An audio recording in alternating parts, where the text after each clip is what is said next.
नमस्कार प्रेक्षकांनो, मालिकेच्या आजच्या भागामध्ये रागिणीची जामिनावरती सुटका होते, पण भूमी मात्र अगदी सतर्क राहून हायकोर्टाकडून ऑर्डर आणते आणि रागिणीला पुन्हा जेलमध्ये पाठवते.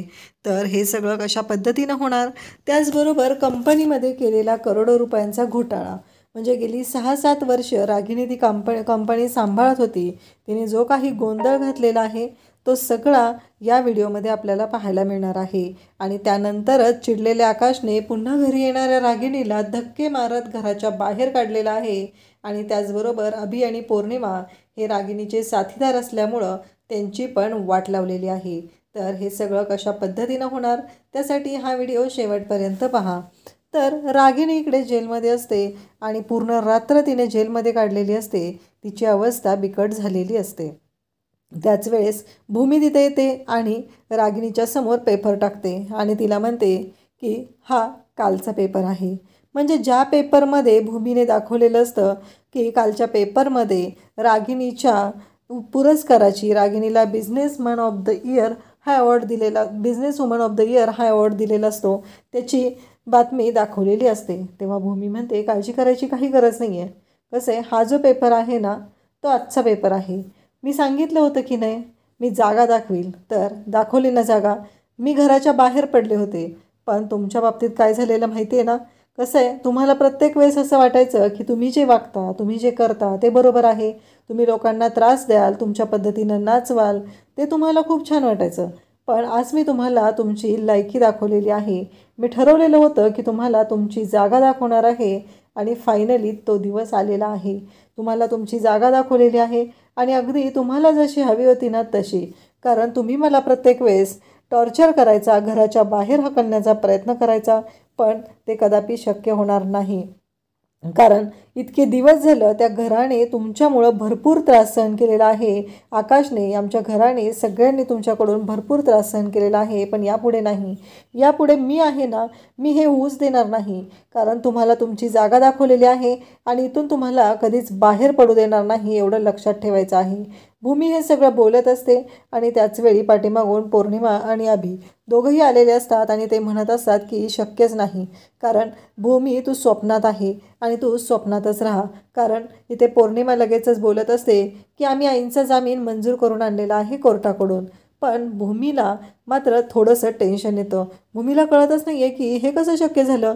कारण या बाईवरती एवढे खुनाचे एवढे मोठे मोठे आरोप आहेत आणि तरीही हिचा जामीन लगेच मिळवून आणलेला आहे.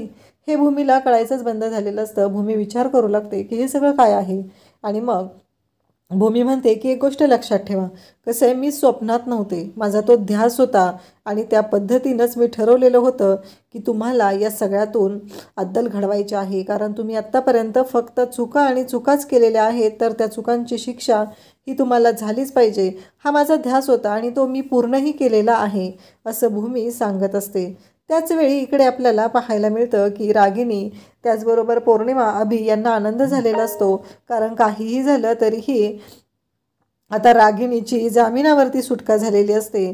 त्यामुळं त्यांना असं वाटत असतं की आता रागिणी तर सुटलेली आहे, आता भूमी काय करू शकते, हा त्यांचा प्रश्न असतो. परंतु भूमी मात्र शांत राहत नाही. मग भूमी तिथे म्हणत असते, अहो कसं शक्य आहे हे, म्हणजे तुम्ही कसं सोडू शकता, एवढे मोठे आरोप आहेत. गायकवाड साहेब नेमके तिथं नसतात. वकिलांनी सगळी प्रोसिजर केलेली असते आणि रागिणीची सुटका झालेली असते. त्याचवेळी खूप मोठी गोष्ट भूमीला कळतच नाही आहे की आता करायचं काय. आणि भूमी तिथे विचारत असते, त्या पोलीस असतात त्यांना विचारत असते. तेव्हा मात्र इकडे भूमीला धक्का बसतो. त्या म्हणतात की अहो आम्ही काय करणार ना, कायद्यानेच तशी ऑर्डर दिलेली आहे, तर आम्ही काहीच करू शकत नाही. कारण जे काय घडलेलं आहे ते तुमच्या आणि आमच्या सगळ्यांच्या समोर आहे. जर कायद्यानेच त्यांना सोडलेलं असेल तर आम्ही त्यासाठी काहीही करू शकत नाही, हे सगळं बोललंच जात असतं. आणि त्याचवेळी रागिणी आतमध्ये असते. मग रागिणीसाठी तो जेलचा जो दरवाजा आहे तो उघडला जातो आणि रागिणीला बाहेर काढलं जातं. रागिणीला आता बाहेर घेऊन येत असतात आणि सांगितलेलं असतं, चला निघा आता. आणि अभि आणि पौर्णिमाला खूप आनंद झालेला असतो, कारण एका रात्रीत जामिनाची तरतूद करून आपण आईला जामिनावरती सोडवलेलं आहे या गोष्टीचा आनंद अभिला असतो.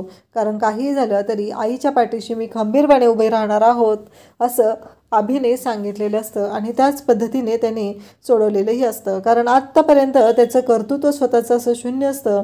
त्याने जे कमवलेलं असतं, जे खर्च करत असतो तो फक्त आणि फक्त आईच्या जीवावरच करत असतो. भूमीला मात्र टेन्शन आलेलं असतं, आता काय करायचं, कारण एवढं सगळं केलं पण ह्या रागिणीला आपण सध्या जेलमध्ये ठेवू शकत नाही.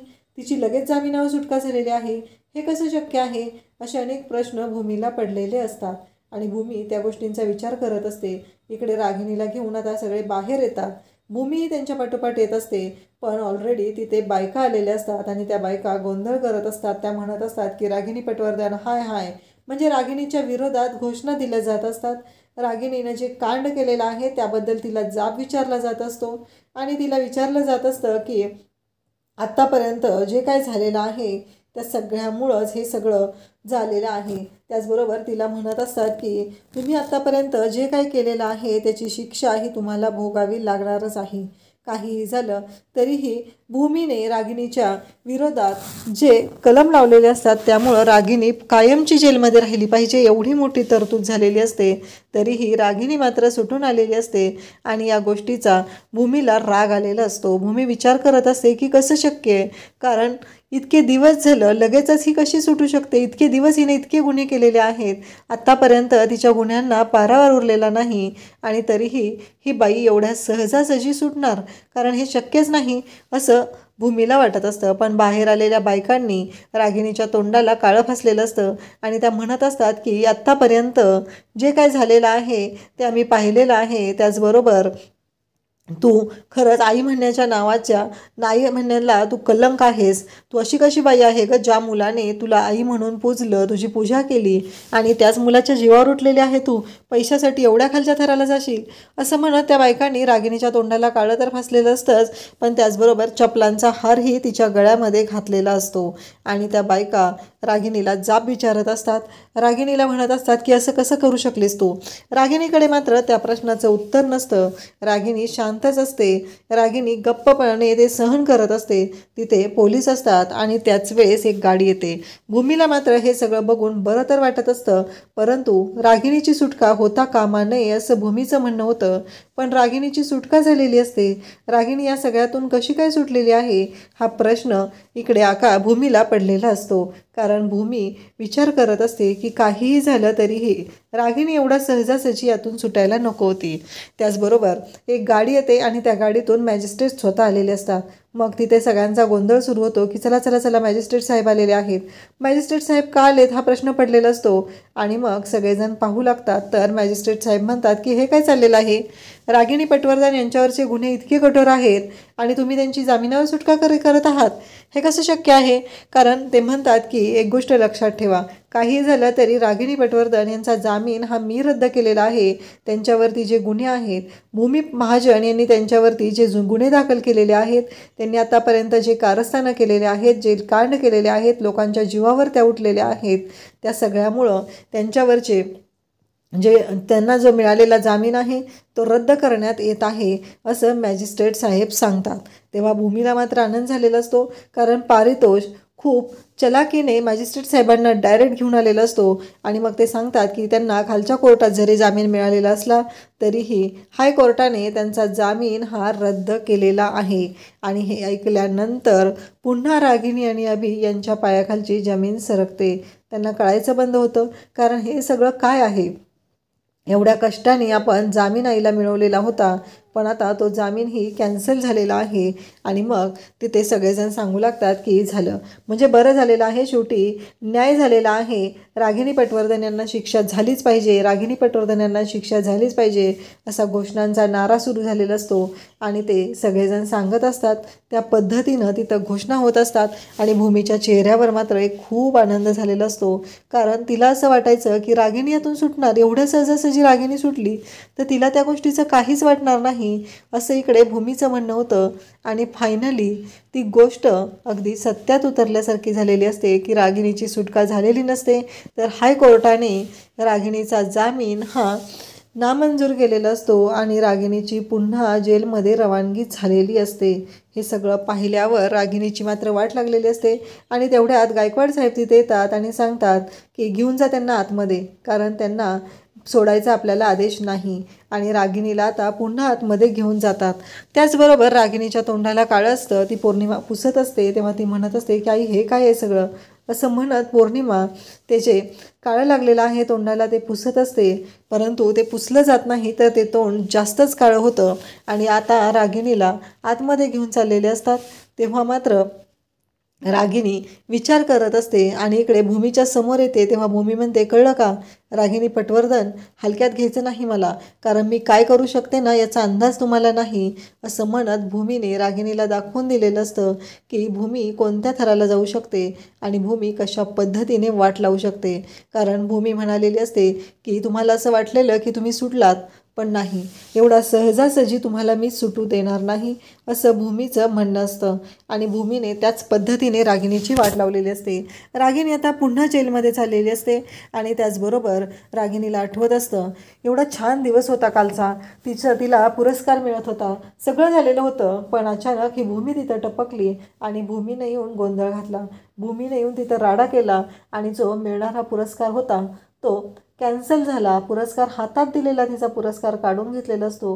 ही गोष्ट रागिणीला आठवत असते आणि रागिणीला खूप वाईट वाटत असतं, कारण आपल्या बाबतीत जे घडलेलं आहे ते पूर्णपणे चुकीचं आहे, आपली काही चूक नाही असं तिचं मन तिला म्हणत असतं। परंतु रागिणीनं काय चुका केलेल्या आहेत ह्या भूमीने पुराव्यानिशी सगळ्यांच्या समोर आणल्यामुळं इकडे रागिणीची मात्र वाट लागलेली असते। पौर्णिमा, अभि सर्वजण पाहत असतात, कारण एवढं सगळं होऊन आता रागिणीला पुन्हा जेलमध्ये टाकलेलं असतं, आता पुन्हा जामीन कसा मिळवायचा हा प्रश्न उभा राहिलेला असतो। तेव्हा गायकवाड साहेब म्हणतात की खरंच तो भूमी मॅडम तुमच्यामुळं आणि पारितोष यांच्यामुळं हे पॉसिबल झालेलं आहे, कारण पारितोषने डायरेक्टली त्यांचे कॉन्टॅक्ट वापरून हायकोर्टाकडून हा जामीन रद्द केला, अन्यथा मला असं वाटलेलं की आम्ही तर काय करणार ना, आम्ही हुकमाचे दावेदार, आम्हाला ते सगळं त्यांनी सांगेल त्या पद्धतीनंच करावं लागणार होतं, कारण जर त्यांनी जामीन मंजूर करून आणला तर मी किंवा कोणीच काहीच करू शकत नव्हतो, असं ते बोलत असतात। आणि त्याचबरोबर भूमी म्हणते की हे सगळं ना तुमच्यामुळं शक्य झालेलं आहे, तुम्ही जर मदत केली नसती तर खूप अवघड झालं असतं, हे भूमी बोलत असते। तेव्हा गायकवाड साहेब म्हणतात तसं नाही आहे भूमी मॅडम, पारितोषने पण खूप इमर्जन्सीमध्ये हे सगळं केलं म्हणून पॉसिबल झालं, आता ते कुठे आहेत? भूमी म्हणते त्यांची इम्पॉर्टंट मीटिंग होती दिल्लीला, पण त्यातूनच ते वेळ काढून इथं आलेले होते आणि फायनली ते आता आपलं काम झाल्यानंतर गेलेले आहेत। हे जेव्हा भूमी सांगत असते तेव्हा मात्र इकडे गायकवाड साहेबांनाही कळत नसतं की खरंच पारितोषला मानलं पाहिजे, कारण पारितोषने एवढ्या जबरदस्त पद्धतीने हे सगळं केलेलं असतं आणि रागिणीला पुन्हा जेलमध्ये टाकलेलं असतं। इकडे रागिणीच्या तोंडाला काळं असतं तेव्हा अभि म्हणत असतो हे काय आहे सगळं, आता हे पुसलं पाहिजे, तेव्हा तो रागिणीचा गाल पुसत असतो, तिच्या तोंडाला काळं असतं ते पुसत असतो। तेव्हा रागिणी म्हणते नाही अभि, हे असंच ठेवायचं आहे, तिला उद्ध्वस्त करण्याची जी आग आहे ती माझ्या मनात तशीच धगधगली पाहिजे, म्हणजे मी तेवढी पेटून उठेल आणि तिला भस्मसात करेल, कारण हे सगळं त्या भूमीनं केलेलं आहे, तिला मी सोडणार नाही, असं रागिणी बोलत असते। आणि रागिणीने ठरवलेलं असतं की काही झालं तरी भूमीची वाट लावणारच आहे। तर तिथे हवालदार मॅडम आलेले असतात आणि त्या म्हणतात चल चल आज चल, आता लय झालं, आता ज्युडिशियल कस्टडी तुला मिळणार आहे आणि उद्या तिकडं गेलीस की मग तुझी वाट लागणार आहे बघ, आता चल आतमध्ये, आता ना शांत बसून घे, अन्यथा उद्यापासून तुझी वाट कशी लागणार आहे हे तुला पण कळणार नाही। आता त्या मॅडमनी तर रागिणीला आणखीनच भीती घातलेली असते, म्हणजे तिकडे त्या दुसऱ्या कस्टडीमध्ये जर तू गेली तर आता तुझी हवाच काढली जाणार आहे असा तिचा अर्थ असतो। आणि मग रागिणीला जेलमध्ये टाकलं जातं, जेलचं लॉक लावलं जातं आणि आता पौर्णिमा आणि अभि तिथंच उभे असतात, ते विचारत असतात की आता काय करायचं, हा मोठा प्रश्न त्यांच्या समोर पडलेला असतो, परंतु त्याचं उत्तर मात्र त्यांनाही कळत नसतं की काय असणार आहे। तर पौर्णिमा आणि अभि विचार करत असतात, इकडे भूमी गायकवाड साहेबांशी बोलत असते आणि भूमी म्हणत असते की गायकवाड साहेब हे सगळं तुम्ही सोबत होता म्हणून झालेलं आहे। तेव्हा भूमी म्हणते की ठीक आहे, आता आपण हायकोर्टाकडून तर ऑर्डर आणलेली आहे, भूमी म्हणते की आता त्यांना बाहेर निघण्याचे चान्सेस, तेव्हा गायकवाड साहेब म्हणतात की एक तर आकाश महाजन यांनी केस माघारी घेतली तरच त्या बाहेर येऊ शकतात, अन्यथा नाही। आता भूमी निघतच असते आणि तेवढ्यातच भूमीला चक्कर येऊ लागते आणि भूमी खाली पडणार असते। तर ते गायकवाड साहेब तिथे धावत जातात, भूमीला मदत करतात आणि भूमीला म्हणतात, मॅडम तुम्ही ठीक आहात ना? तेव्हा भूमी म्हणते की हो, काहीच प्रॉब्लेम नाही आहे, थोडंसं ना गरगरल्यासारखं झालेलं आहे. मग गायकवाड साहेब लगेचच बोलवतात आणि तिथल्या दुसऱ्या मॅडमना मदतीला घेतात. इकडे आकाश टेन्शनमध्येच असतो, तो उदास असतो. त्याला कळत नसतं की 7 वर्ष ज्या बाईला आपण आई म्हणून तिच्याबरोबर राहिलो, ज्या बाईनं आपली आई म्हणून सेवा केली, आई बनत सेवा केली, पण त्या बाईने आज तिची लायकी दाखवलेली आहे. तिच्यामुळं आज मला हा दिवस बघायला मिळालेला आहे, तिच्यामुळं हे सगळं झालेलं आहे, हे आकाशला कळून चुकलेलं असतं. तेव्हा तिथे आजी असतात, आजी म्हणत असतात की आकाश असा विचार नको करूस तू, कारण भूमीने काय सांगितले सांग बरं, हे सगळं सोडून पुढे जायचं आहे. अरे माझा तर विचार कर ना, तिच्या तोंडातले ते शब्द ऐकल्यानंतर माझी तर कुसच नासवली रे. मला कळलंच नाही आहे, ही इतक्या खालच्या थराला कशी जाऊ शकते, ही आपलीच रागिणी आहे का, हा प्रश्न मला पडलेला होता रे आकाश. म्हणजे एवढ्या पद्धतीनं ती अशी वागू शकते, एखाद्याच्या जीवावर उठू शकते, आपल्याच घरातल्या माणसांच्या, हा प्रश्न मला पडलेला होता आकाश, असं आजी विचारत असतात. आजींचं म्हणणं असतं की काहीही झालं तरी आकाश आपल्याला उभं राहणं गरजेचं आहे, काहीही झालं तरीही या सगळ्यातून बाहेर पडणं गरजेचं आहे, आजी असं बोलत असतात. तेव्हा मात्र आकाश म्हणतो की आजी कसं विसरायचं हे सगळं, ते सांग ना मला, कारण वाटतं तेवढं सोपं आहे का हे विसरणं सगळं. तेव्हा आजी म्हणत असतात, हो बरोबर आहे तुझं, पण या सगळ्यातून बाहेर पडून आपल्याला पुढे तर गेलं पाहिजे ना, असं आजींचं म्हणणं असतं. तेव्हा आकाश शांतच असतो. आकाश म्हणत असतो की हो आजी. त्यानंतर आजी म्हणतात की नाश्ता करून घे, आणि आजी त्याला नाश्ता करायला देत असतात. त्याचबरोबर मानसीही तिथं असते आणि मानसीही म्हणते की हो ताईनं सांगितलेलं आहे, आकाश भाऊजी तुम्हाला नाश्ता करायला सांगितलेलं आहे, त्याचबरोबर तुम्हाला ऑफिसलाही जायचं आहे.